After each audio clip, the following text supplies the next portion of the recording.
puji syukur kepada Allah kita dapat berkumpul di dalam acara kajian online atau virtual dari Rumah Sakit Pelni. Pada hari ini kita mendapat judul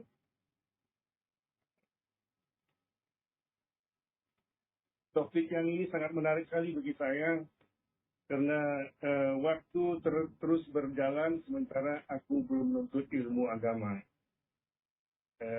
Yang kita tadi sudah kita perdengarkan bersama karena sapa kenal dan sapa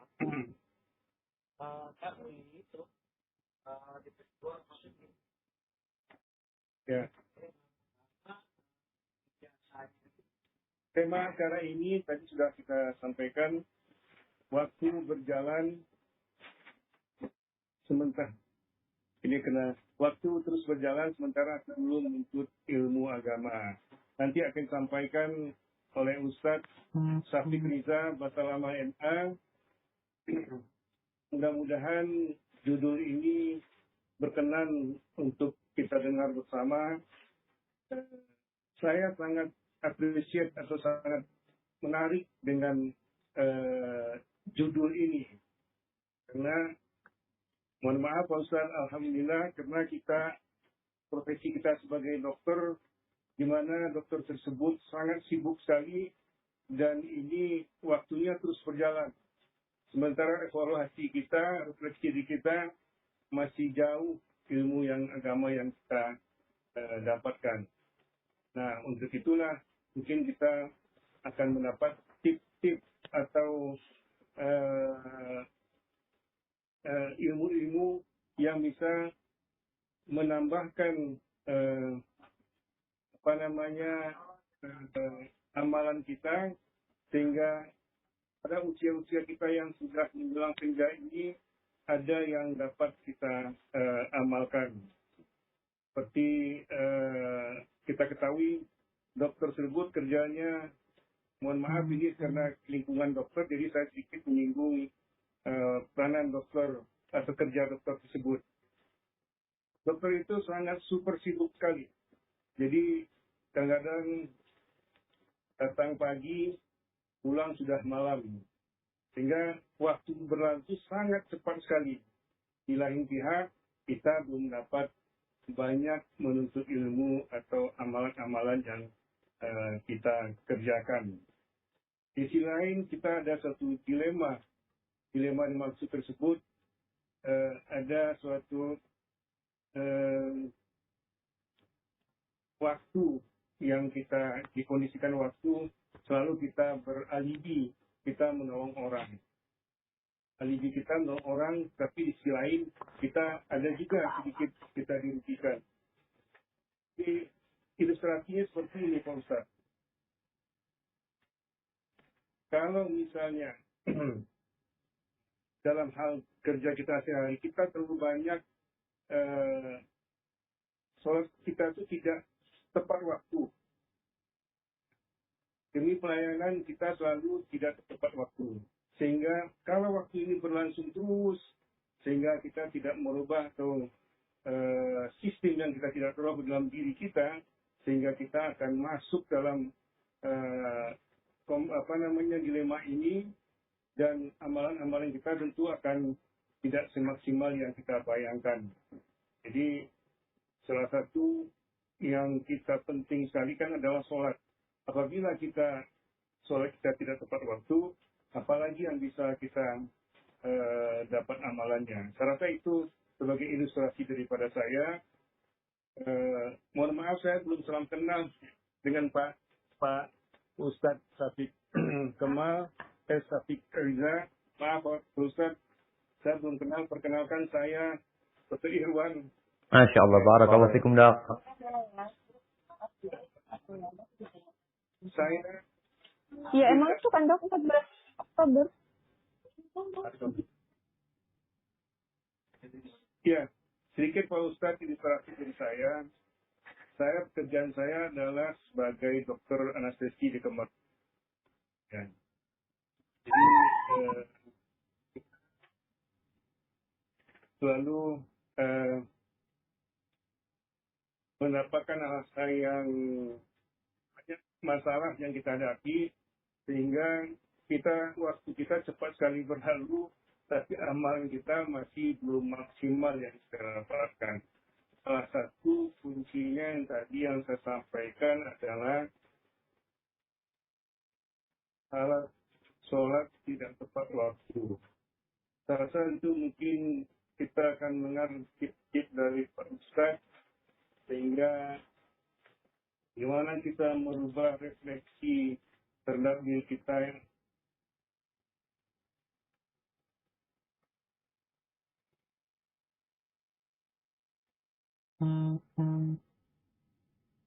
untuk mempersingkat waktu, kita persilahkan Pak Ustaz untuk mendengarkan ceramah yang telah kita dengan judul Waktu Terus Berjalan Sementara Aku Belum Menuntut Ilmu Agama. Silakan Pak Ustaz. Jazakumullah khairan. Assalamualaikum warahmatullahi wabarakatuh. Alhamdulillah, segala puji bagi Allah. Wassalatu wassalamu ala Rasulillah. Salawat dan salam semoga tercurahkan untuk Rasulullah sallallahu alaihi wasallam, untuk keluarga beliau, untuk para sahabat beliau dan orang-orang yang mencintai beliau. Amma ba'd. Jamaah rahmakumullah, khususnya para dokter di Rumah Sakit Pelni. Subhanallah. Sebelum kita bicara tentang ilmu, kita harus tahu bahwasanya kita bukan penduduk bumi ini. Kita berada di tempat ini karena memang sesuatu yang terjadi di masa lalu,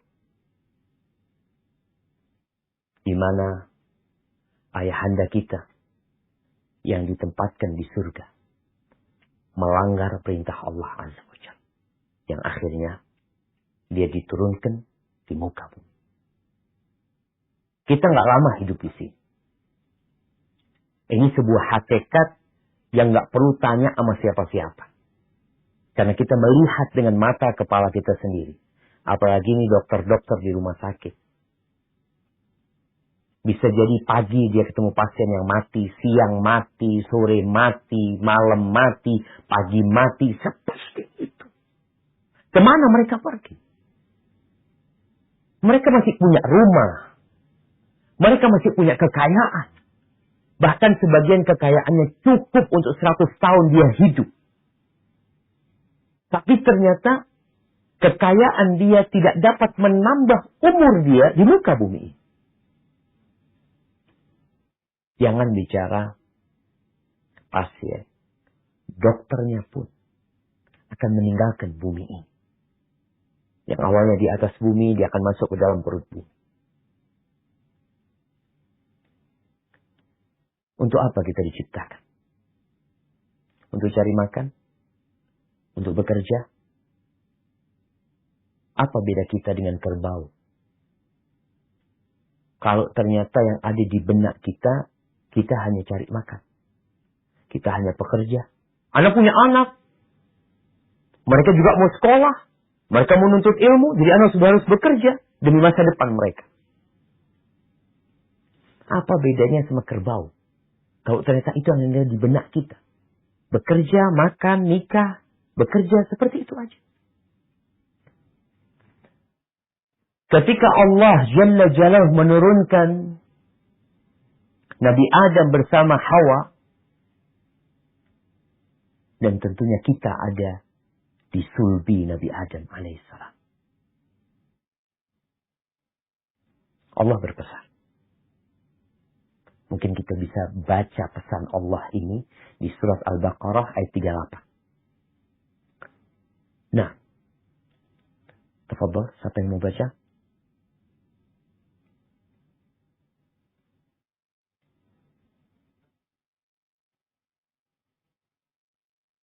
Ada yang mau baca ini tadi?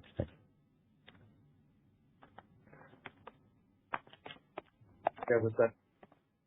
A'udzu billahi minasy syaithanir rajim. Bismillahirrahmanirrahim. قلنا أهبطوا منها جميعا فإما يأتينكم مني هدى فمن تبع هدى فلا خوف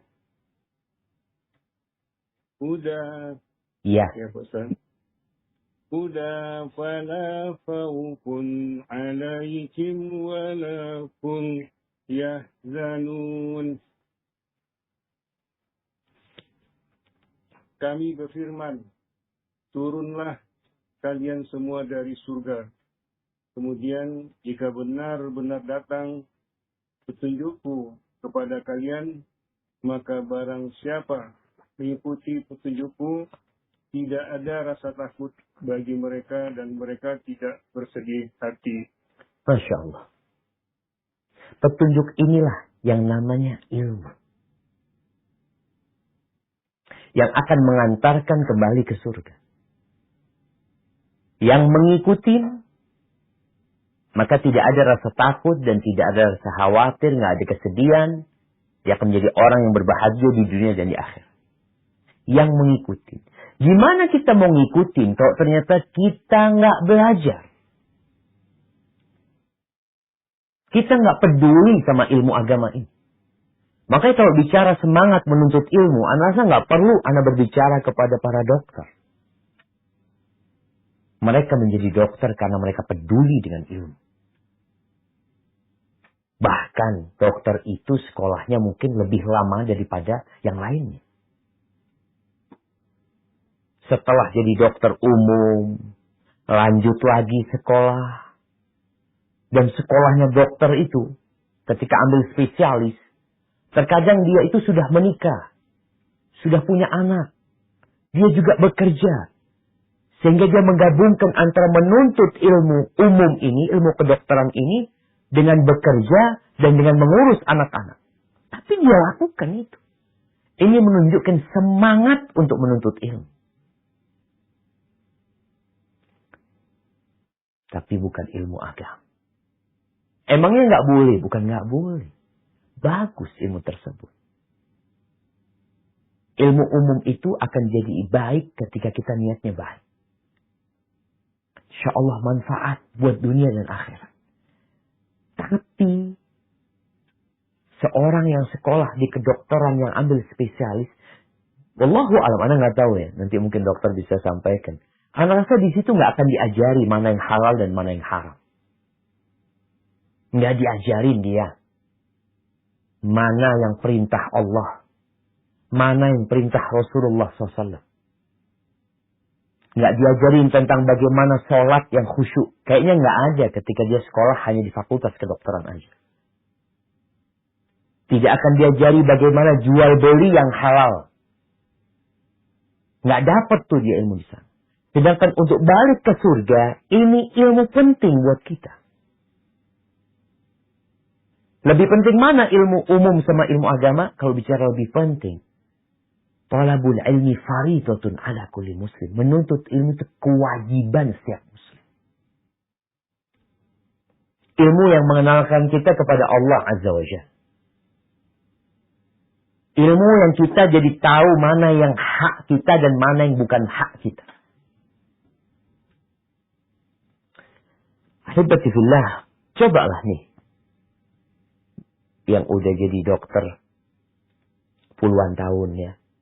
Yang tentunya dia terus membaca tentang mungkin info-info yang update tentang ilmu kedokteran, COVID-19 dibaca terus, Masya Allah. Mungkin ada lagi yang meneliti bagaimana menemukan yang namanya vaksin buat COVID-19. Oh, manusia bergerak itu. Baik, semangat itu Masya Allah. Coba tanyakan kepada diri kita. Apakah tambahan, apakah hafalan Al-Quranmu bertambah? Bertambah enggak? Kalau umur 40 tahun, anggap hafalannya 40 surat. Tiap tahun satu surat. Jadi selama 356 hari atau 55 hari Hijriah itu, ini tambahan hafalannya satu surat. 1 tahun 1 surat. Masya Allah. Jadi kalau umur dokter ini 50 tahun, paling minimal dia sudah hafal 50 surat. Juz amma itu 37 surat. Juz amma. Jadi anak umur 37 tahun hafal juz amma. Tapi karena kita nggak peduli, sesibuk apa, masalahnya ini berkaitan dengan kehidupan kita yang selanjutnya.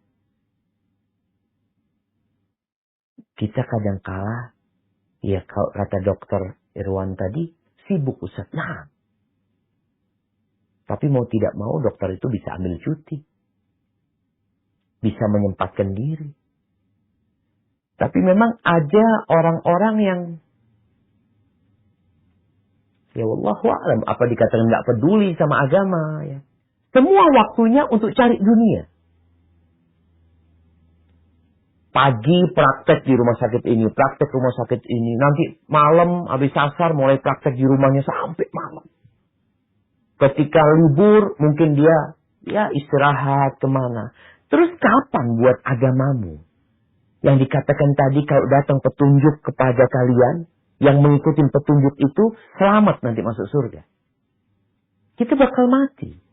Berapapun harta yang dikumpulkan nggak akan dibawa, ditinggal. Sedangkan ketika di kuburan nanti, pertanyaannya itu 3. 3 pertanyaannya di kuburan itu. Nggak ada yang berhubungan sama kedokteran semua.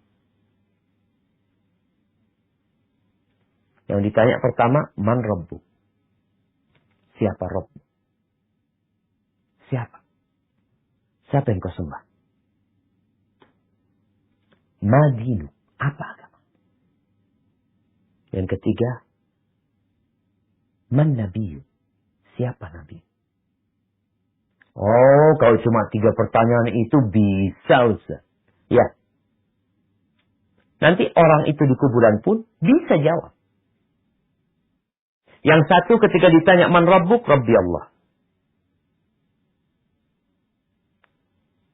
Yang kedua ketika ditanya madinuk, Islam. Tanya siapa nabimu? Muhammad SAW. Dari mana kau tahu? Aku baca. Dan aku belajar. Sedangkan yang satunya lagi ketika ditanya man rabbuk, ahin, ahin. Dia teriak-teriak kebingungan, ketakutan. Apa jawab dia? Dia bisa jawab enggak? Bisa jawab dia. Tapi jawabannya mengatakan, sami'tun nas yaqulun faqultu. Aku mendengar orang-orang mengatakan, Tuhanku Allah. Orang-orang mengatakan agamanya Islam, Nabinya Muhammad, aku ikut mereka. Jadi beragama bukan atas landasan keyakinan. Tapi ikut-ikutan.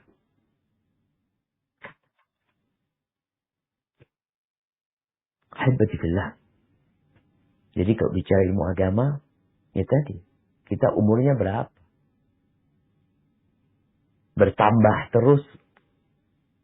Oh nanti. Ustaz, enggak. Enggak semuanya harus jadi ustaz, harus jadi kiai, tidak. Tapi semuanya wajib belajar ilmu agama. Paling tidak yang kita perlukan.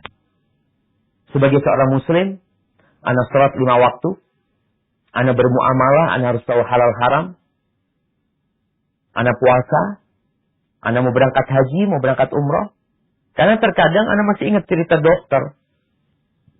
Dulu dia kepala rumah sakit umum di Jakarta. Dia cerita. Ana jumpa dia di Madinah. Haji dan umroh apa umroh waktu itu. Dia cerita. Suatu hari saat pulang kerja, anak antar istri beli bunga. Sekarang ini lagi rame bunga nih di masa pandemi ini. Yang antar istrinya beli bunga di pinggir jalan. Jakarta kan. Dia nunggu di mobil, istrinya turun. Milih bunga. Orang ini ngelihat ke penjual bunga itu. Dilihat orang Betawi yang jual. Pakai sarung sama pakai baju kaos oblong itu yang putih. Singlet putih sama pakai topi haji. Masa itu nggak semua orang pakai topi haji. Subhanallah. Orang-orang yang berangkat haji doang yang dia pakai topi haji masa itu. Akhirnya si dokter ini tertarik untuk turun. Akhirnya dia turun. Kepingin, masa orang kayak gini jualan bunga sudah berangkat haji, kata dia. Soalnya dia kepala rumah sakit belum berangkat haji, dia cerita. Akhirnya dia turun. Dia tanya. Assalamualaikum, ngobrol tanya. Bapak sudah haji, kata dia. Oh, alhamdulillah, sudah 2 kali. Bayangkan. Pakai sarung, pakai kaos oblong, topi putih, jualan bunga pinggir jalan, udah haji 2 kali. Kata dia, ana seperti ditampar, Ustaz. Akhirnya ana naik ke mobil lagi. Besok ana ngomong sama istri daftar haji. Karena kita nggak tahu haji ini apa sih. Engkau rumah punya, mobil punya, pertanian punya, usaha punya, gaji besar. Punya rumah itu nggak wajib. Punya mobil itu nggak wajib. Tapi haji wajib buat yang mampu. Tapi tidak sedikit di antara kita, karena kekurangan ilmu tadi, nunda-nunda belajar ilmu umum yang dia kejar terus, sehingga kewajiban dia nggak tahu. Dia sudah berlibur mungkin ke Singapura, berlibur ke tempat-tempat lain. Mekah belum. Karena dalam bayangan dia haji itu kalau sudah tua mungkin. Haji itu kalau mampu. Engkau umur 17 tahun punya kemampuan, wajib berangkat. Umur 21 tahun punya kemampuan, wajib berangkat haji. Nggak nunggu 60 tahun berangkat haji. Ini pentingnya ilmu. Kita akan ditanya sama Allah Azza wa Jalla. Tentang hartamu dipakai buat apa? Dari mana engkau mendapatkan? Dan itu apa? Ahibati fillah. Di dalam hadis yang riwayatkan Imam Tirmidzi, kita akan masuk kepada keutamaan belajar ilmu agama. Kalau ilmu umum itu keutamaannya, ya kalau bermanfaat, niatnya baik, insya Allah, engkau akan dapat manfaat sesuai dengan ilmu yang kau pelajari. Qais ibn Katsir, seorang tabi'in, dia meriwayatkan bahwa datang seorang laki-laki dari kota Madinah. Berangkat ke Damaskus. Dari Madinah ke Damaskus itu, jamaah, ya mungkin sekitar 20 harian. Lebih lah. Dia datang ke Damaskus untuk menjumpai sahabat Nabi yang tinggal di Damaskus. Yang bernama Abu Darda radhiyallahu anhu. Ketika udah di hadapan Abu Darda, ditanya sama Abu Darda, "Ma aqdamaka ya akhi?" Apa yang membuatmu datang ke sini? Qala hadithun. Balaghani annaka tuhaddithuhu an Rasulillah sallallahu alaihi wasallam. Sebuah hadis, satu hadis yang berita telah sampai kepadaku kalau engkau mendengar hadis itu dari Nabi SAW. Ini sahabat Nabi. Ingin mendengar dari sahabat yang dengar langsung dari Nabi SAW. Apa kata Abu Darda? Majita li hajah. Engkau datang bukan karena punya urusan di Damaskus ini? Tidak. Mungkin pikirnya Abu Darda datang sekalian gitu loh. Ada urusan ini itu. Mama qadimta li tijara, engkau datang bukan untuk berniaga. Qala la. Enggak sama sekali. Ma ji'ta illa fi talabi hadzal hadis, engkau datang hanya untuk mendengarkan hadis ini? Iya. Bayangkan. Perjalanan dulu dari 20 hari naik onta hanya untuk satu hadis. Sekarang ustadznya nggak perlu datang, jamaahnya nggak perlu datang. Dengan pandemi ini, semua ada di ruang masing-masing. Semua duduk di rumahnya. Yang ada di kantornya, yang mungkin di atas mobil pun dia dapat menyimak ilmu. Bukankah Allah sudah baik sama kita? Apa kata Abu Darda kepada orang ini? Beliau mengatakan, fa inni Sami'tu Rasulullah sallallahu alaihi wasallam yaqul. Aku mendengar baginda Nabi alaihi salatu wassalam bersabda, "Man salaka tariqan yabtaghi fihi ilman," barang siapa yang meniti jalan menuntut ilmu. Oh, Ustaz, berarti semua ilmu? Bukan. Ilmu agama. Salakallahu bihi tariqan ilal jannah. Allah akan membuat dia berjalan menuju ke surga Allah SWT. Allah akan memudahkan bagi dia jalan menuju surga. Ini kaitannya dengan tadi yang kita baca, ayat 35 di surat Al-Baqarah. Kalau datang petunjukku kepada kalian yang mengikuti, balik ke surga. Maka barang siapa yang meniti jalan menuntut ilmu, Allah akan mudahkan bagi dia jalan menuju surga.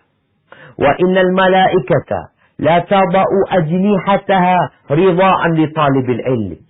Malaikat-malaikat yang tidak pernah berbuat dosa, mereka itu meletakkan sayapnya sebagai bentuk keridhaan kepada orang yang menuntut ilmu. Wa innal alima la yastaghfir lahu man fis samawati wa man fil ardi. Dan orang itu kalau jadi orang alim, kemudian dia mengajarkan kebaikan, maka yang di langit dan di bumi akan memohonkan ampun buat orang itu. Subhanallah. Ilmu agama. Iya. Ilmu yang tadi mengajarkan kepada kita tentang Allah Azza wa Jalla. Tentang kenapa kita diciptakan. Untuk apa kita dilahirkan. Ilmu yang mengajarkan tentang siapa Nabi Muhammad SAW. Ilmu itu siapa? Ya. Hatta al-hitan filma. Sampai ikan-ikan di air. Ikan-ikan di lautan, di sungai. Mungkin kita melihat ikan di dalam akuarium. Mungkin yang punya akuarium. Di rumahnya. Lalu melihat ikan itu, Masya Allah, begitu indahnya. Ketahuilah ikan itu beristighfar untuk orang yang berilmu. Ikan. Wa fadlul alimi 'alal 'abid. Kita bicara keutamaan orang yang alim dan orang yang ahli ibadah. Alim sama abid. Supaya kita sadar bahwa ilmu yang dimaksud adalah ilmu agama. Ilmu umum, ya dianjurkan kita untuk menuntutnya. Bahkan ada ilmu umum yang menjadi fardu kifayah. Karena memang diperlukan oleh umat ini. Tapi kita bicara orang yang alim dan orang ahli ibadah. Ini orang alim dengan ilmu agama. Mengajarkan ilmunya. Mengajak orang untuk menuju kepada Allah Subhanahu wa ta'ala. Ini orang ahli ibadah. Dia kerjanya ibadah. Terus mendekatkan diri kepada Allah Azza wa Jalla. Bagaimana keutamaan dua orang ini? Perbedaannya. Ini kalau ada dokter yang ahli ibadah dan dokter yang berilmu. Ada dokter fulan, ya dia sibuk dengan kerjaannya, tapi dia ahli ibadah. Masya Allah, saat sholatnya 5 waktu ya. Orang yang selalu berzikir, Masya Allah. Yang satu berilmu, dengannya dia mengajak orang lain untuk mengamalkan ilmu tersebut ya. Dia beramar ma'ruf nahi mungkar, dia hanya memikirkan dirinya sendiri. Dia ingin ilmu ini diketahui oleh semua kawan-kawan yang ada di rumah sakit. Bagaimana perbedaan nih kalau ada dokter yang ahli ibadah dan dokter yang berilmu, yang memiliki ilmu agama. Kalau bicara ilmu umum, dua-duanya sama punya ilmu tentang kedokteran itu. Sama spesialisnya. Mana yang lebih utama? Kata Nabi SAW, kafadlil qamari ala sa'ilil kawakib. Orang yang berilmu itu seperti rembulan di malam purnama. Bagaimana keutamaannya dibandingkan bintang-bintang. Bintang-bintang itu jadi redup ya, ketika purnama itu muncul. Wa innal ulama warasatul anbiya. Para ulama itu pewaris para nabi. Para ulama pewaris para nabi. Apa yang diwariskan nabi? Wa innal anbiya lam yuwarithu dinaran wala dirhaman. Para nabi itu tidak mewariskan emas. Tidak mewariskan perak. Bukan uang yang diwariskan. Terus apa? Wa innama warasul ilm. Yang diwariskan nabi itu ilmu. Al-Quran ini diwariskan Nabi SAW. Hadis-hadis Nabi itu yang diwariskan oleh beliau. Faman akhadha bihi akhadha bihabdillah. Barang siapa yang mengambil itu ilmu, maka dia mengambil keuntungan yang besar sekali. Hadis riwayat Tirmidzi. Subhanallah. Ini kalau bicara ilmu agama, yang selama ini mungkin kita nggak peduli. Bayangkan baca satu ayat dari Al-Quranul Karim. Satu ayat. Itu akan mendapatkan seperti onta. Lebih baik dari onta. Satu ayat. Bicara nih hari Jumat.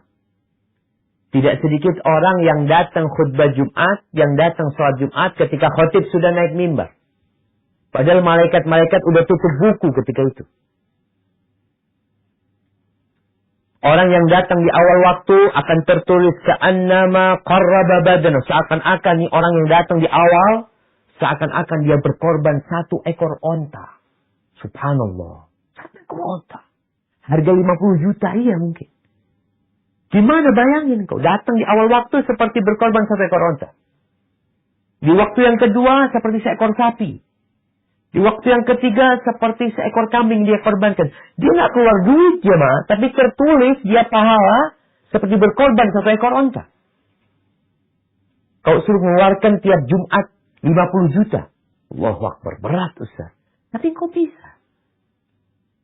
Yang datang di waktu ketiga, yang datang di waktu yang keempat nantinya ya seperti ayam, nanti terakhir seperti telur. Iya masih manfaat lah, masih tertulis dia seperti berkorban telur. Kalau khatib sudah naik mimbar, malaikat tutup buku. 1 telur pun kau nggak dapat. Tapi kita melihat banyak orang yang bertahun-tahun hidup seperti itu kelakuan. Telat ketika Jumat.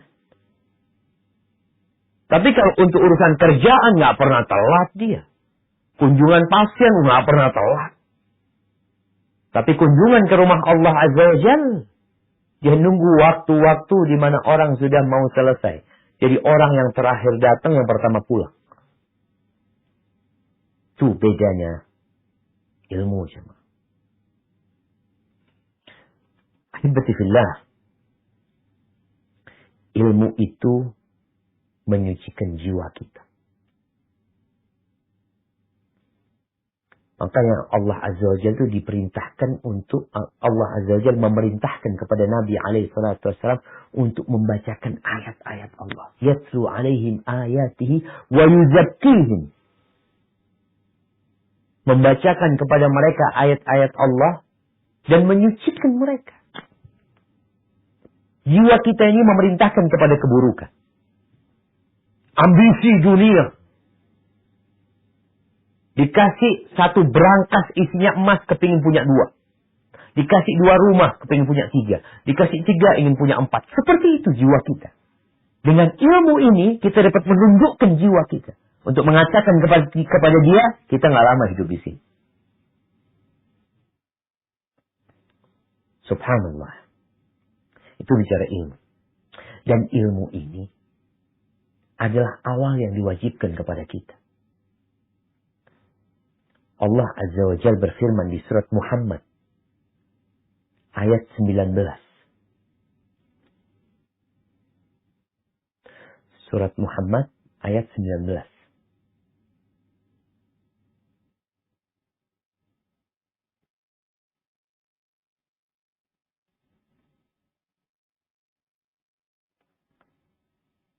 Nah, tafadhal dok.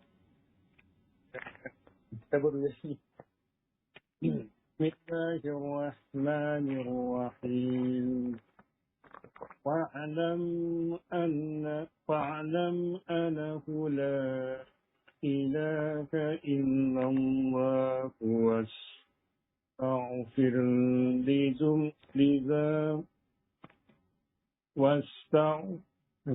واستغفر لذنبك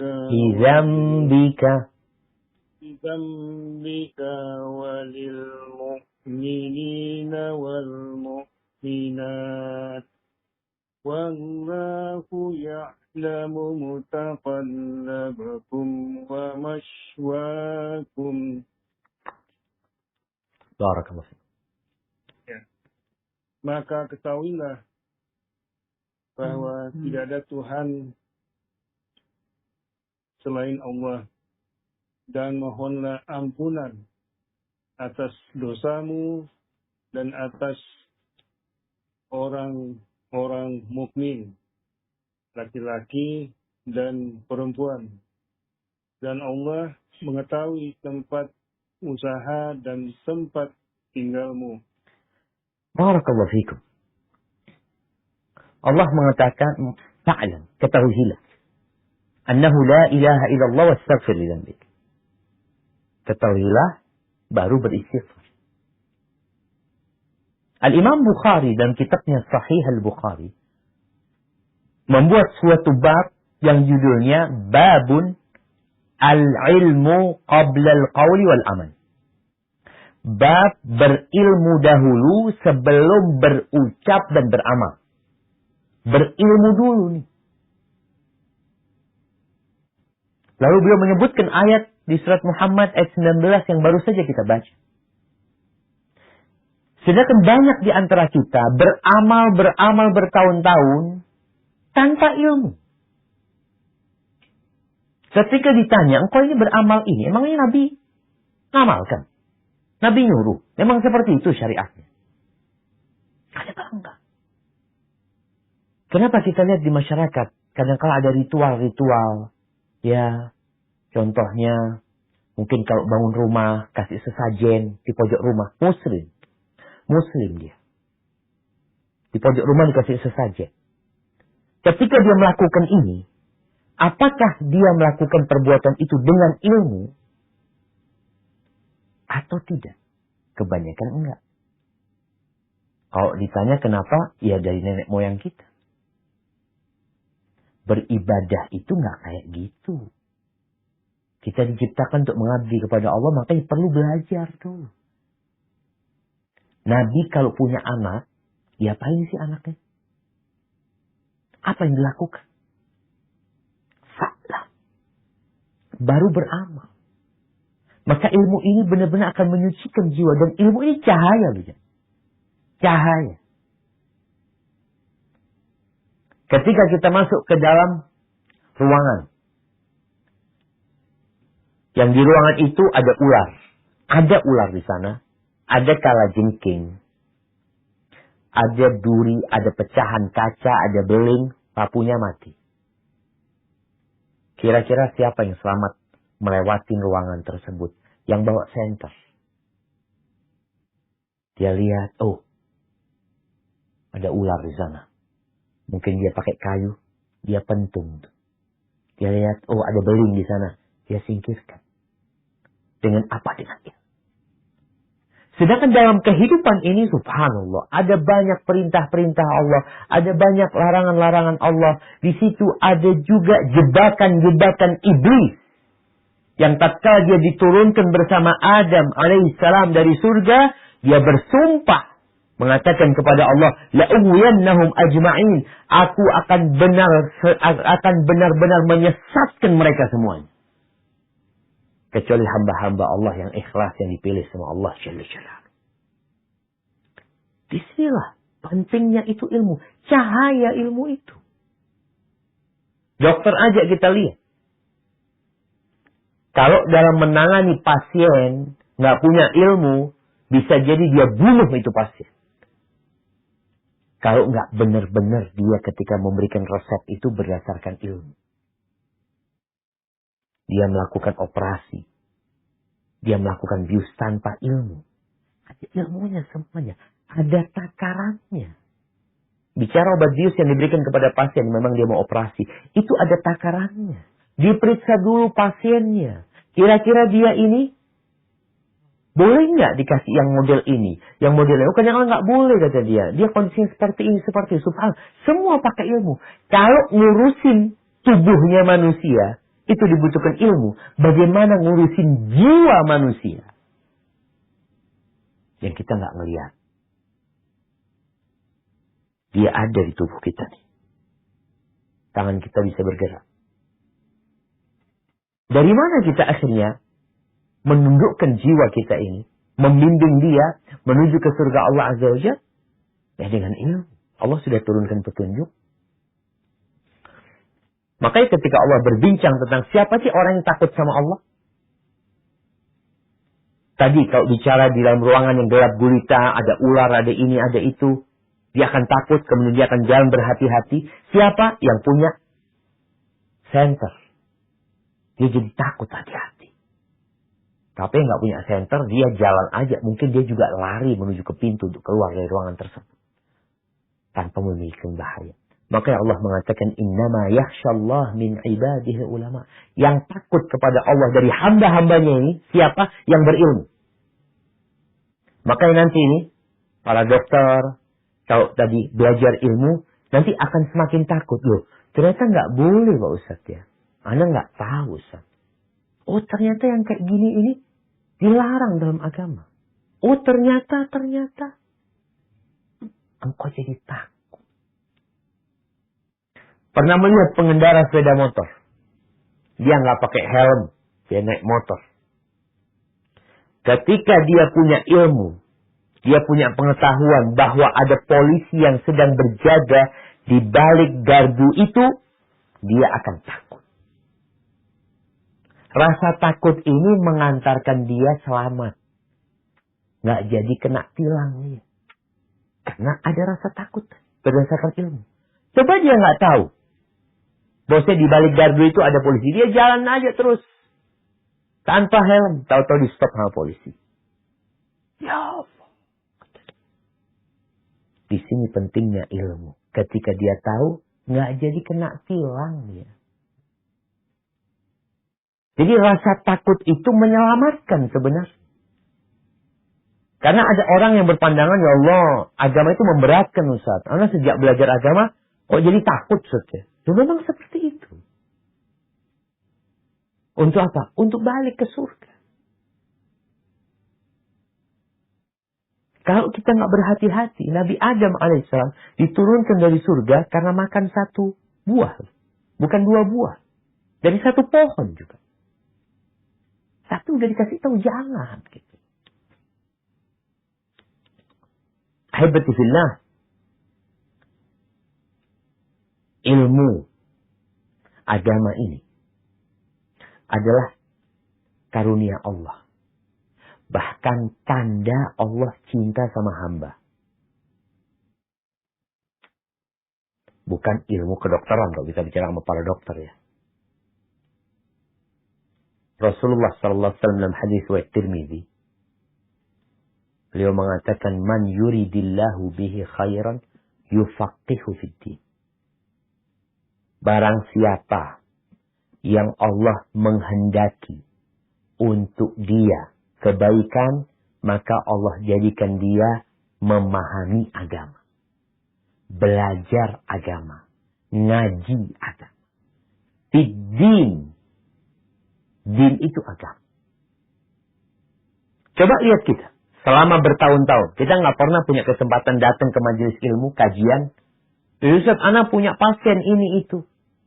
Baik. Bisa engkau ambil cuti sepekan sekali? Oh, anak sebenarnya libur sepekan sekali. Tapi kan untuk keluarga.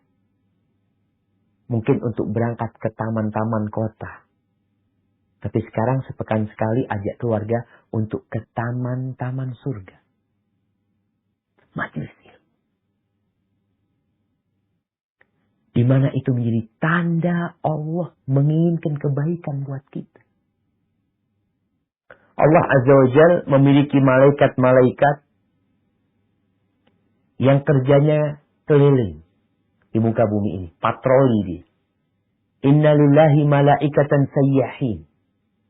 Kerjanya itu mencari majelis-majelis ilmu. Mereka kalau ketemu, maka mereka saling memanggil. Halumu ila bughiyatikum. Ini ketemu nih majelis ilmu. Yuk, duduk tuh malaikat. Terus duduk di sana. Mengelilingin orang-orang yang sedang menuntut ilmu. Setelah selesai kajian, mereka berangkat laporan sama Allah SWT. Dari mana kalian? Sampaikan. Baru saja datang dari majelis ilmu tadi. Atau majelis zikir dikenalnya. Apa sih yang mereka minta? Ya mereka minta kepadamu surga. Mereka minta ampun kepadamu dan mereka berlindung dari neraka. Lalu Allah Azza wa Jalla mengatakan, Ushidukum anni ghafartu lahu. Aku menjadikan kalian saksi bahwa aku sudah mengampuni dosa orang-orang di majelis itu semuanya. Lalu malaikat mengatakan, ya Rabbana, ada orang yang bukan termasuk dari mereka.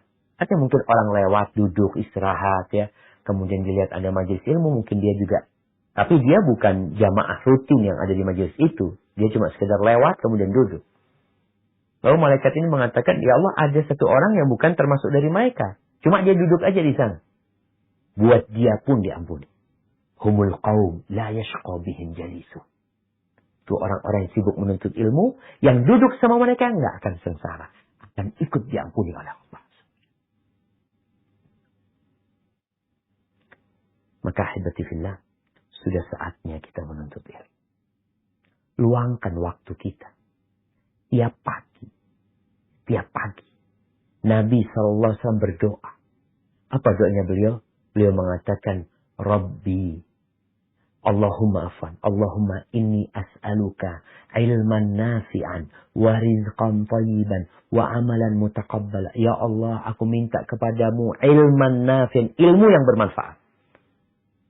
Kalau bicara ilmu yang bermanfaat, pucuknya itu, yang paling tinggi adalah ilmu agama. Setelah itu kita bicara ilmu kedokteran, ilmu yang lainnya bermanfaat. Pokoknya minta ilmu yang bermanfaat. Tapi yang paling bermanfaat adalah ilmu agama.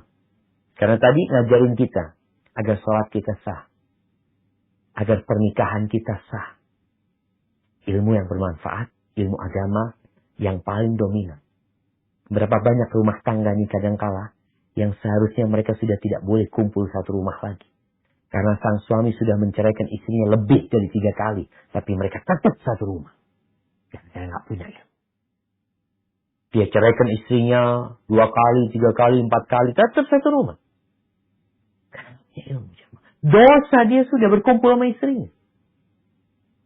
Minta ilmu yang bermanfaat. Umum. Semua ilmu kita minta.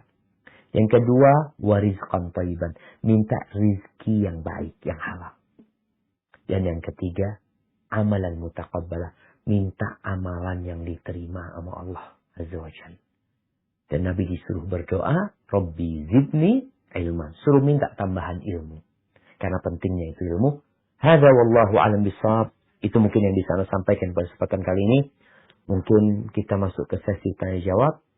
Ana kembalikan ke Dr. Irwan. Jazakumullah khair.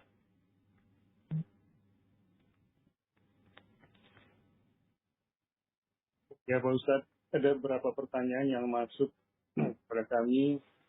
Tapi ada satu pertanyaan yang menarik nih Pak Ustadz, yang terus saya prioritaskan. Kenapa menarik? Agak menyimpang dari topik kajian kita. Berarti ini berhubungan sedikit dengan toto. Sehingga perlu saya sampaikan secara maksudnya skala prioritas. Baik, saya sampaikan pertanyaannya Pak Ustaz. Ya, Dok. Ya.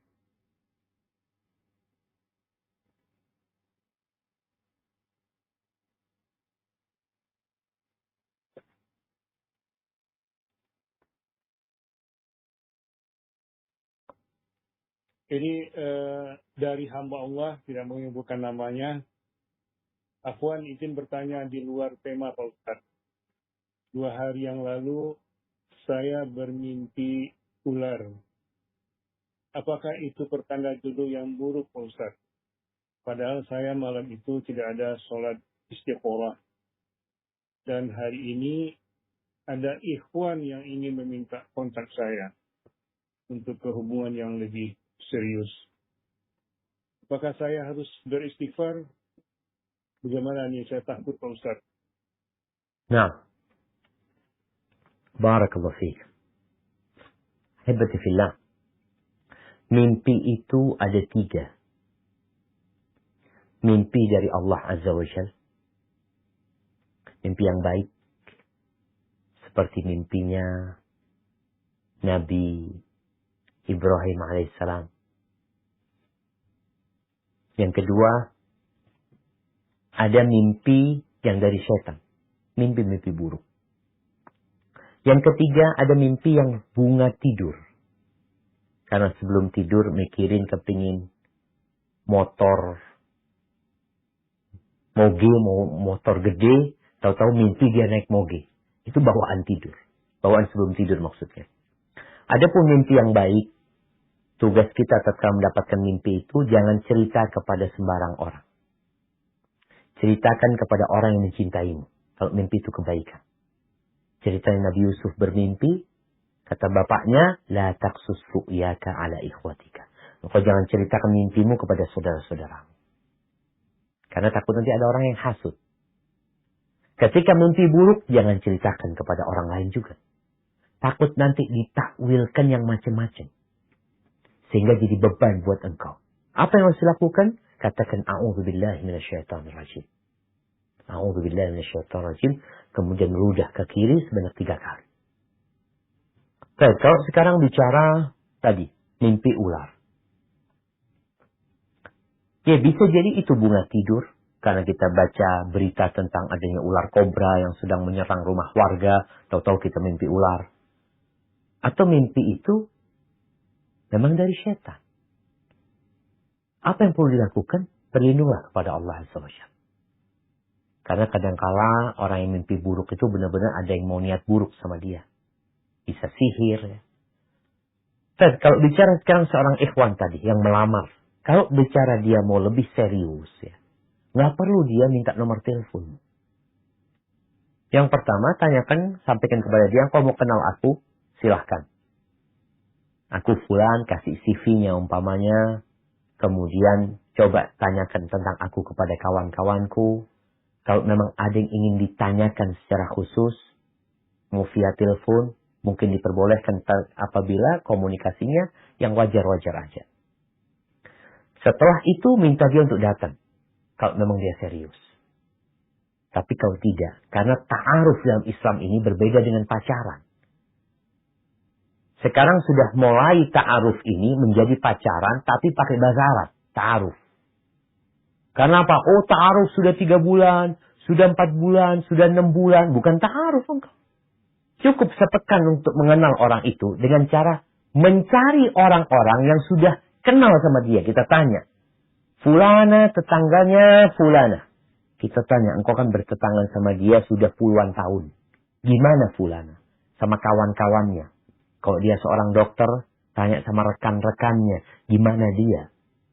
Bukan akhirnya ngomong ngalor ngidul yang gak jelas ya. Enggak. Maka hati-hati. Yang dengan yang seperti itu, maka semoga Allah Azza wa Jalla memberikan petunjuk kepada para akhwat ya. Pada para perempuan. Jangan sampai salah memilih pasangan hidup. Mungkin engkau perlu bersabar menanti mencari tahu tentang dia. Kalau dia ingin tahu tentang engkau kasih CV. Kalau memang ada yang ingin dibicarakan, kalau memang dia bisa datang ke rumah, tidak berduaan, ada orang tua di sana, apa sih yang ingin diketahui tentang dia? Mungkin seperti itu. Hadza wallahu a'lam bissawab. Baik Ustaz. Ini juga ada pertanyaan yang cukup menarik juga, karena dalam pertanyaan ini dia seolah ragu atau galau dalam mengambil sikap Pak Ustaz. Saya bacakan pertanyaannya. Assalamualaikum Pak Ustaz. Waalaikumsalam warahmatullahi wabarakatuh. Saya adalah mahasiswi yang sedang merasa bosan dan bahkan pernah enggan untuk belajar ilmu umum. Dan ingin berhenti kuliah. Karena ilmu umum membuat saya sulit sekali meluangkan waktu untuk belajar agama. Karena saya sadar ilmu agama saya sangat sedikit. Bagaimana saya menyikapi ini Pak Ustaz? Agar bisa belajar ilmu agama dan bisa juga menyelesaikan studi. Jazakallah khairan Pak Ustaz. Barakallahu fikum. Nah, jemaah. Yang pertama, buat yang kuliah. Tolong diperhatikan tentang niat kuliah. Tujuan kuliah. Kita tahu di negeri kita ada wajib belajar 9 tahun. Wajib belajar 9 tahun. Setelah itu, nggak wajib lagi. SMA pun tidak dikatakan wajib. Apalagi kuliah. Pertanyaannya, kenapa engkau kuliah? Oh, aku mau belajar. Aku ingin dapatkan ilmu yang ilmu itu insya Allah bisa digunakan untuk rumah tangga. Mungkin bisa digunakan untuk bekerja. Karena ada sebagian yang kuliah hanya untuk mendapatkan ijazah. Sehingga dia nggak peduli dengan ilmu yang ada dalam masa perkuliahan. Karena buat dia nanti, dia perlu ijazah untuk ngelamar kerja. Sehingga niat dia dari awal bukan ilmu. Ini bicara ilmu umum ya. Niat dia itu cuma mendapatkan ijazah. Ini yang akhirnya dia menghabiskan waktu tanpa manfaat. Padahal dia lebih produktif kalau kerja. Dia mendapatkan uang umpamanya seperti itu. Ini bicara secara umum teman-teman yang kuliah. Maka tolong niatnya diperhatikan. Baik, kalau bicara seorang perempuan. Dia tahu dia nanti akan menikah. Dia akan menjadi seorang ibu. Maka engkau lihat ilmu yang kiranya engkau dapat pelajarin dan manfaat buat dirimu dan buat keluargamu nantinya. Kalau memang tadi dia nggak berpikir untuk bekerja, enggak, anak nanti saat kalau sudah nikah ya udah anak ikut suami gitu, karena suami anak yang wajib memberikan nafkah kepada anak gitu. Memang seperti itu. Kalau sekarang nih galau, kegalauan seorang siswi, lihat nanti kira-kira engkau manfaat nggak kuliah nih dengan ilmu yang engkau ambil. Kalau kiranya kayaknya manfaatnya kurang, Ustaz ya. Baik, engkau bisa ganti belajar ilmu agama yang lebih bermanfaat. Tapi kalau enggak, Ustaz, ini manfaat, Ustaz. Nah, kalau itu manfaat, maka berdoalah minta sama Allah SWT. Dan dalam kegalauan, hendaklah engkau istikharah. Minta pilihan sama Allah SWT. Ya Allah, anak punya 2 pilihan. Anak berhenti kuliah, anak belajar ilmu agama, sama-sama belajar. Tapi beda tema yang dipelajari. Maka kalau ternyata pilihannya nanti enggak, dua-duanya bisa berjalan bareng. Contohnya, ya alhamdulillah kita ini punya waktu ya. Wallahu a'lam, anak enggak tahu. Kalau tadi dikatakan belajarnya terlalu sibuk ya. Anak lihat mahasiswa itu, ya enggak tahu sibuk-sibuk kali dia. Dia banyak waktu luangnya, banyak waktu ngobrolnya, banyak jalan-jalannya. Ada waktu belajarnya. Apalagi sekarang ada wacana kuliah terbuka gitu ya. Sehingga sebagian kuliahnya di kelas, sebagian kuliahnya di luar. Jadi yang rasa kalau memang masih bingung, hendaklah engkau istikharah. Kalau untuk menetapkan pilihan antara tetap kuliah atau belajar ilmu agama. Kalau pilihannya engkau bisa menggabungkan keduanya. Karena ilmu-ilmu yang dipelajari adalah bermanfaat juga insya Allah buat masa depanmu. Silahkan dilanjutkan. Hadza wallahu a'lam bishawab. Nah. Sebetulnya masih banyak pertanyaan nih Pak Ustaz. Berapa pertanyaan lagi yang harus kita sampaikan? Mungkin bisa 3 lagi dok. 3 Pak Ustaz ya. Insya Allah dok. Nah, ya, kami sudah menseleksi beberapa pertanyaan. Tidak semua juga pertanyaan kami sampaikan ke Pak Ustaz. Di samping waktu, juga ada bobot pertanyaannya kurang, ada hal yang lebih banyak yang penting daripada yang lainnya. Maka ini ada juga satu pertanyaan.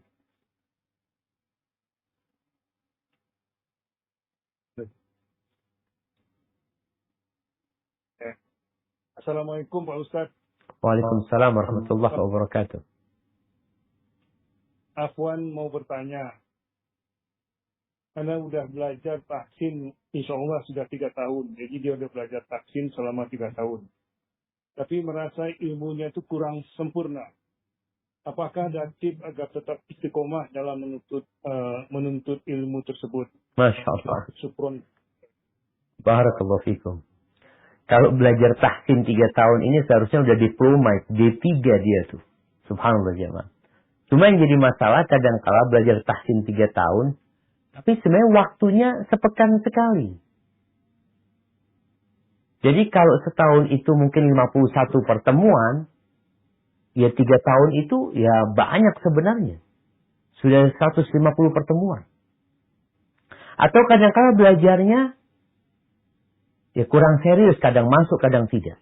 Terus bagaimana tips supaya bacaan Quran kita ini bagus ya? Malu ya ya. Kalau ada muslim, tadi dia sudah kuliah, atau dia sudah menjadi dokter, bahkan spesialis, ternyata Al-Quranul Karim belum selesai dia baca sama artinya. Padahal itu kitab yang diturunkan untuk menunjukin kita bagaimana balik ke surga Allah SWT. Maka tip yang perlu dilakukan yang pertama, niatnya. Innamal a'malu binniyat. Yang kedua, berdoa. Karena kita harus tahu, nggak ada yang mudah di muka bumi ini. Kecuali yang Allah mudahkan. Dan Allah menjadikan yang sulit itu mudah kalau Allah berkehendak. Berkaitan dengan Al-Quranul Karim, Allah mengatakan, وَلَقَدْ يَسَّرْنَا الْقُرْآنَ لِلذِّكْرِ فَهَلْ مِن مُدَّكِرِ. Dan kami benar-benar telah memudahkan Al-Quran untuk diingat. Tapi adakah orang yang memang mau mengingatnya gitu? Ini mungkin masalah kita. Kalau dikatakan 3 tahun, waktunya cukup lama. Cuma tadi berapa kali pertemuan. Setelah bertemu kita praktekkan tidak. Walhamdulillah, sekarang sarana teknologi ini sangat membantu kita. Kita bisa mendengarkan bacaan Syekh Sudais umpamanya, Al-Fatihah. Ini yang paling penting. Udah benar nggak bacaan Al-Fatihah kita?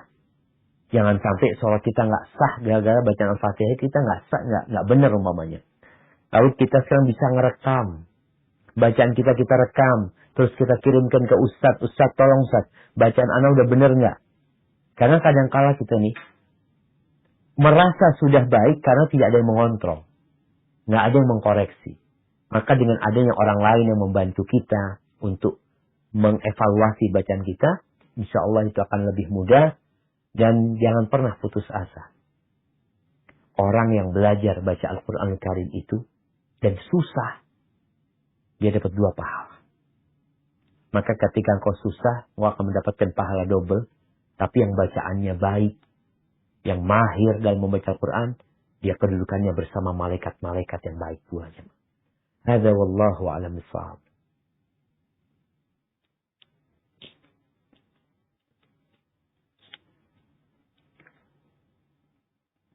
Assalamualaikum Pak Ustadz. Waalaikumsalam warahmatullahi wabarakatuh. Ahlan wa sahlan.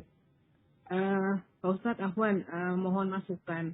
Mengingat luasnya ilmu agama saat ini yang diberikan oleh Allah pada kita semua, mohon tips-tips bagaimana kita bisa memulai, mulai dari mana kan? Kalau mulai dari Al-Quran pasti ya, Pak Ustadz. Apakah ada ilmu-ilmu yang lain seperti kita fokus pada tauhid dulu misalnya, kemudian ada Riyadhus Shalihin, ada Sirah Namawiyah dan sebagainya. Karena dilihat dari sini waktu kita pasti terbatas pastinya.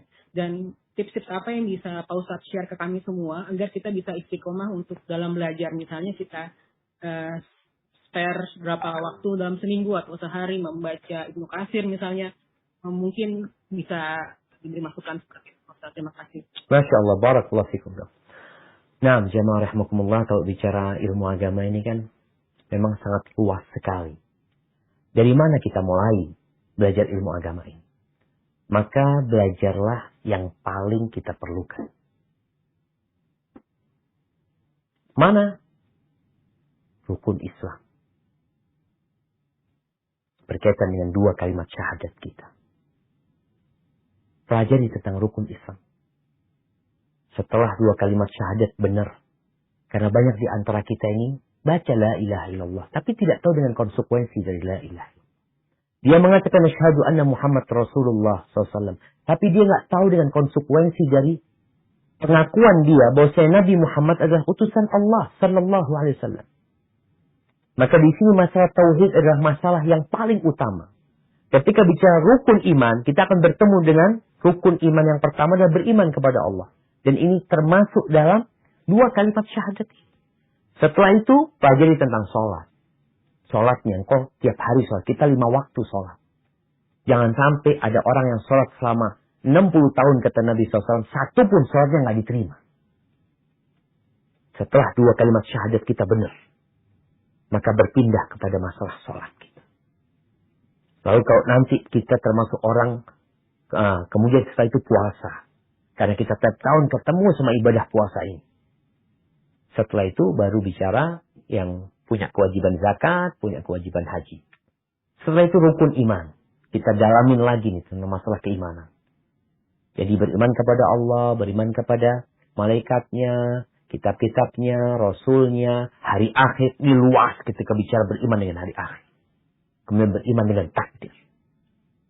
Setelah itu naik kepada tingkatan agama yang ketiga, yaitu ihsan. Bagaimana kita beribadah kepada Allah seakan-akan melihat Allah Subhanahu wa taala. Baik, lewat buku apa Ustaz? Sebenarnya kalau kita bicara lewat buku mana yang lebih ringan buat kita pelajarin itu, coba untuk awal ini mengkaji tafsir Juz Amma. Tafsir Juz Amma ini bicara tentang keimanan. Jadi ayat-ayat yang awal turun di kota Mekah itu adalah yang berada di Juz Amma rata-rata. Hanya ada 3 surat yang turun di Madinah. Maka coba pelajari Juz Amma tadi. Insya Allah dengan cara seperti itu, kita menguatkan keimanan kita kalau bicara berapa kali dalam sehari. Ibati fillah. Kita itu harus punya komitmen dengan diri kita. Anggap kita bicara Juz Amma itu 37 surat. Ya tinggal kita bagi. Kalau 1 pekan 1 surat anak pelajari, berarti sebelum setahun udah selesai Juz Amma. Udah kita pahami tentang keimanan kepada Allah dan hari akhir. Dan kepada Nabi SAW. Kemudian kalau bicara sholat kita umpamanya. Di samping kita mempelajari itu, kita kan mau memperbaiki sholat kita. Kalau nunggu menyelesaikan itu saat nunggu 37 pekan umpamanya. Kalau kita bicara tiap pekan sekali kita membacanya. Kapan Anda belajar sholat? Disambi, sholat ini tiap hari kita laksanakan. Mulai mempelajari sholat kita. Mulai dengan membaca kitab Bulughul Maram ya. Tentang bagaimana sih sholatnya Nabi SAW. Tentang bagaimana wudhu yang benar ya. Seperti itu. Kemudian nanti ketika kita mau berpindah untuk memperbaiki jiwa kita. Kita Riyadhus Shalihin penting. Yang berkaitan dengan urusan hati. Sekarang kalau kita bicara ilmu ini, Masya Allah. Perlu waktu berapa banyak Ustaz? Kalau dalam sepekan kita belajar tafsir dari Juz Amma 1 jam. Terus 1 jam kita belajar umpamanya tentang sholat kita, tentang urusan ibadah sehari-hari kita. Dari kitab Bulughul Maram umpamanya nanti. Kemudian 1 jam berkaitan dengan Riyadhus Shalihin. Berarti butuh 3 jam dalam sepekan. Dan ana rasa kita punya waktu untuk itu. Dan dalam rangka ke sana berdoa lagi, minta sama Allah. Terkadang kita mengatakan, aduh gak punya waktu. Bukan gak punya waktu. Sepertinya waktu kita gak berkah. Karena waktu kita sama waktu orang itu sama 24 jam. Kenapa mereka bisa? Kenapa aku gak bisa? Kadangkala masalahnya perbedaan ambisi. Mungkin seperti itu dokter yang bisa kita lakukan. Wallahu a'lam bishawab. Nah.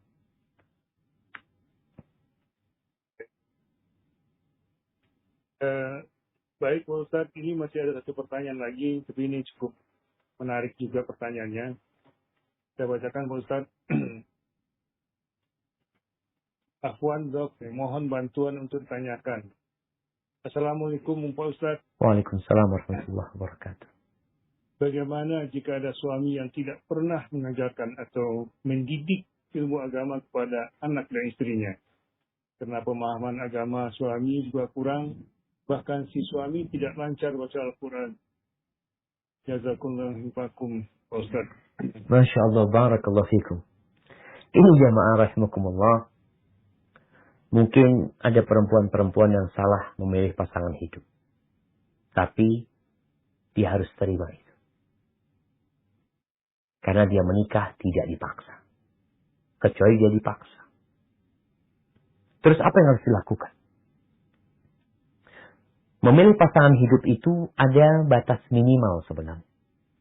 Yaitu orang itu paling minimal melaksanakan kewajiban dan meninggalkan larangan. Itu suami yang minimal sudah. Dia melaksanakan kewajiban, meninggalkan larangan. Walaupun dia yang sunnah-sunnah dia nggak tahu ya. Tapi dia sudah melaksanakan, alhamdulillah. Apa tugas istri sekarang? Mendapati suami yang tidak pernah mengajarkan agama, tidak pernah membimbing istrinya untuk menuju ke surga Allah Azza wa Jal. Sama anak-anaknya juga. Mungkin sang suami hanya menjadi mesin pencari uang. Yang ada di benak dia cuma fulus dan fulus. Dan dia hebat dalam hal itu. Apa yang harus dilakukan istri? Pertama engkau harus menata hati. Ya udah. takdirku seperti ini, sekarang bagaimana aku memperbaiki? Mulailah istri ini membuat program. Bagaimana menjadikan rumahnya surganya buat dia. Bagaimana dia bisa duduk sama sang suami. Umpamanya, bang, kayaknya kita udah banyak fulusnya. Bekal akhirat kita belum kayaknya, bang. Sharing sama suami. Minta pendapat dia. Kita panggil guru ngaji yuk umpamanya. Yang ngajarin kita bersama-sama gitu. Atau paling tidak, ya bacalah. Kalau tadi kita bicara ada tafsir Mukatsir juz amma. Gimana bang, kita kalau paling nggak dalam sepekan tuh punya waktu lah ya. Mau yang baca tafsir itu, abang yang baca atau anak yang baca. Jadi kita perlu mengkondisikan rumah tangga ini. Karena kadang-kala sang suami memang tidak punya kepedulian dengan agama. Dan dalam rumah tangga harus ada watawasau bil haq, watawasau bis sabr. Saling mengingatkan. Tapi sang istri harus tahu posisi dia. Pemimpin di rumah adalah suami. Memberitahu suami, mendakwain suami tidak sama dengan suami mendakwain istri. Nggak bisa istri duduk-duduk lalu panggil suami, bang, sini, duduk sini bang. Anak ini sudah capek hidup bersamamu, jangan. Tapi datanglah ke suami pulang kerja. Ketika suami duduk, mungkin dia sedang bermain handphonenya. Kau ambilkan baskom, masukkan kaki suami di air hangat itu, dibersihkan. Sambil ngomong sama suami umpamanya. Ya minta bang, kayaknya kita ini tadi jauh dari nilai-nilai agama bang ya. Banyak mungkin hal-hal yang seharusnya kita kerjakan tapi tidak kita kerjakan. Mungkin anak minta abang lah bimbing kita ini untuk menuju ke surga Allah SWT. Ngobrol sama suami. Dengan cara seperti itu semoga hatinya terbuka. Tapi kalau istri marah-marah ya sama suami ya, teriak-teriak, maka yang ada keributan di dalam rumah. Sambil terus didoakan suaminya. Nanti sekali-kali ada majelis ilmu ya. Mungkin nanti setelah pandemi majelis-majelis ilmu sudah dibuka. Sampaikan kepada suami. Wah bang, aku kepingin diantar abang-abang. Paling tidak, walaupun abang gak ngajarkan kepada kita, abang dapat pahala ngantar kita bang. Ya, ungkapan-ungkapan yang positif yang semoga membuka hati suami untuk belajar agama ini. Terus sang istri hendaklah memberikan pelayanan yang lebih kepada suaminya. Dengan harapan sang suami jadi melihat, oh ternyata orang kalau belajar ilmu itu jadi lebih baik ya. Jadi lebih care sama keluarganya, lebih peduli sama suaminya. Insya Allah dibalut dengan doa selalu kepada Allah SWT. Semoga rumah tangga itu bisa bersama-sama masuk surga Allah SWT. Hadza wallahu a'lam bishawab. Nah, Anda kembalikan ke Dr. Irwan. Jazakumullah khair. Masih banyak lagi pertanyaan. Cuman sekarang saya giliran untuk bertanya Pak Ustaz. Nah, Anda kira udah habis pertanyaannya dok? Masih banyak. Tapi ada satu yang saya tertarik yang kata Pak Ustaz. Mengatakan belum tentu sholat kita belum tentu diterima. Itu gimana ya Pak Ustaz ya? Kalau sholat kita tidak diterima. Subhanallah. Nah, habibati fillah. Yang pertama dihisab pada hari kiamat itu sholatnya. Rasulullah SAW mengatakan ada orang yang sholat tidak diterima kecuali 10%. Yang diterima hanya 10%. Ada yang 20%. Ada yang 30%, ada yang 40%, ada yang 50%. Ada persentase sholat itu diterima. Orang itu tidak akan mendapatkan sholatnya kecuali dari akal dia yang ada dalam sholat dia. Karena ada orang sholat dari awal sampai akhir, nggak tahu dia sholat atau tidak. Maka harus kita pikirin, kira-kira kita yang udah sholat bertahun-tahun, apa nanti seperti yang Nabi katakan? Wa inna rajula la yusalli salata 60 sana. Ada orang yang sholat selama 60 tahun, nggak ada satupun sholat yang diterima. Kenapa? Karena dia sholat asal-asalan. Yang penting sholat. Yutimmu ruku'ahu wa la yutimmu sujudahu. Rukuknya sempurna, sujudnya nggak sempurna. Sujudnya sempurna, rukuknya nggak sempurna. Bahkan kita hafal semua. Firman Allah Jalla Jalaluhu, "Fawailul lil musallin." Celakalah buat orang-orang yang sholat. Bayangkan, orang ini sholat. Jangan bicarain tidak sholat ya. Orang yang sholat pun belum tentu selamat. Karena sholatnya nggak benar. Alladzina hum an sholatihim sahun. Mereka sholat, tapi lalai. Rukunnya, syaratnya, wajibnya. Artinya secara syariat, sholatnya itu nggak benar. Alladzina hum yura'un. Secara keikhlasan dia ria. Padahal syarat diterimanya ibadah kita itu dua. Yang pertama, ibadah kita sesuai dengan aturan. Ikut aturan aja. Aturannya gimana? Ya aturan yang dibuat oleh Nabi Muhammad SAW. Kalau sholatmu sesuai dengan aturan, belum tentu diterima. Perlu ikhlas. Ikhlas tidak sesuai dengan aturan juga nggak diterima. Maka yang perlu kita lakukan dok adalah bagaimana kita melihat sholat kita secara syariat, secara aturan agama, sebagai bentuk kesaksian kita tadi, asyhadu anna Muhammad Rasulullah, udah benar belum? Kalau sudah benar, alhamdulillah. Ya, dengan belajar tentunya, kita bisa mengkoreksinya karena kita punya ilmu gitu. Oh, ternyata ruku ana nggak benar, sujud ana nggak benar, bacaan ana belum benar gitu. Setelah itu, baru keikhlasan atau keikhlasan yang dahulu ya kita lihat. Apakah ana sudah ikhlas atau belum? Jadi kurang lebih sebenarnya seperti ilmu kedokteran tadi. Kalau nggak mengikuti aturan, mulai operasi tidak mengikuti aturan yang ada, kemudian orang itu mati, bertanggung jawab. Tapi kalau ikut aturan, kemudian orang itu meninggal dunia, sudah mau gimana lagi ya, kita cuma berusaha. Jadi ikut aturan itu penting. Dan ikut aturan itu dengan belajar tentang bagaimana ibadah kita selama ini, dan tentunya tadi keikhlasan untuk Allah Subhanahu wa taala. Jangan sampai ibadahnya bagus tapi riya. Hadza wallahu a'lam bissawab, itu yang bisa saya sampaikan pada kesempatan kali ini. Kurang lebihnya mohon maaf. Ana hanya ingin mengingatkan kita nih, entar lagi mau sholat asar. Hari Jumat itu setelah sholat asar itu ada waktu mustajab untuk berdoa. Manfaatkan waktu itu untuk banyak-banyak berdoa kepada Allah Subhanahu wa taala. Dok, ana kayaknya mohon undur diri dok ya. Karena udah azan di Jember ini dok. Terima kasih Pak Ustadz. Dan ceramahnya sangat menarik sekali dan banyak ilmu. Kita merasanya jauh sekali tertinggal setelah mendengar ceramah Pak Ustadz ini. Dan sebelumnya kami mohon maaf apabila ada dari persiapan dari baik panitia atau saya sendiri sebagai moderator, ada yang kurang berkenan, ada yang kata-kata yang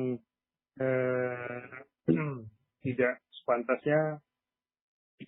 Saya mohon maaf, oleh karena saya baru pertama kali menjadi moderator dari acara-acara seperti ini Pak Ustadz. Tapi ini merupakan satu hal yang tantangan bagi saya dan juga tentu banyak syafaatnya. Sekali lagi saya mengucapkan mohon maaf dan terima kasih kepada Ustadz. Pak Ustadz, sebelumnya tentu kita tutup dengan Subhanaka Allahumma wa bihamdika asyhadu an la ilaha illallah anta astaghfiruka wa atubu ilaik. Wassalamualaikum warahmatullahi wabarakatuh.